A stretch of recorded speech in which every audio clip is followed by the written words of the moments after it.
I'd really love to know what people are doing beyond the awareness. Is it enough to know you're not self themes and catching oneself embodying open center themes? I don't think so.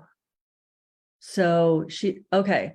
So did that make sense to you? You want to say something on that, or because I understand. Well, that's the awareness, but then what choices, I guess, are you making? What's the difference? And really, and this gets more into, I love what Karen's work is with the quantum, and also I know some people dabble in gene keys, but like looking at both sides of the awareness of the light and the shadow, or the shadow not just as the negative, but as the, oh, how does that serve me? And how do it's definitely, I always say 90% is awareness, and then Yes. make the choice differently.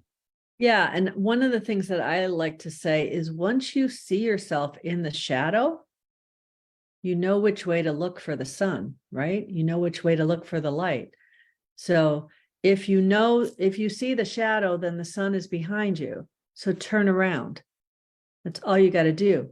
And so the shadow, just being aware of it is huge, because and then the biggest thing is to not beat yourself up, because that's when you start to really get stuck, is when you go, oh, there's the shadow. And you sit there and you look at the shadow instead of saying, oh, there's the shadow.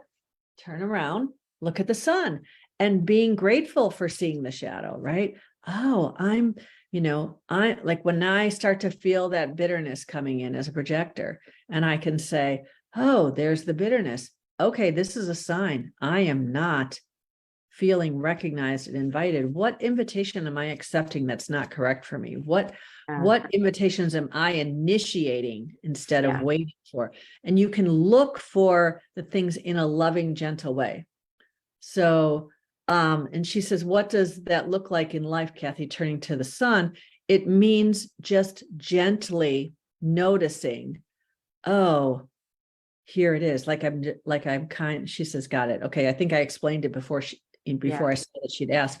So, but the biggest thing is just holding yourself gently in the process, and being like when we were talking about the centers, this is what I'm really talking about in this class that I'm doing on Wednesday night, is when you're feeling this emotional tension that, comes up when you have an open solar plexus and someone is defined, or vice versa, noticing it and saying, oh, I'm feeling this amplified energy right now, whether you're the person with the open center or the person who's getting it amplified back at you. I'm feeling this open, and there's something icky feeling in it. Is it mine?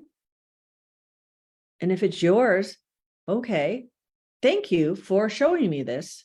Is it not mine? Oh, okay. How can I support you as you deal with this energy? Or how can I just say, okay, it's not mine to deal with, but not resist it so much that we amplify it even more, because then it becomes a big thing.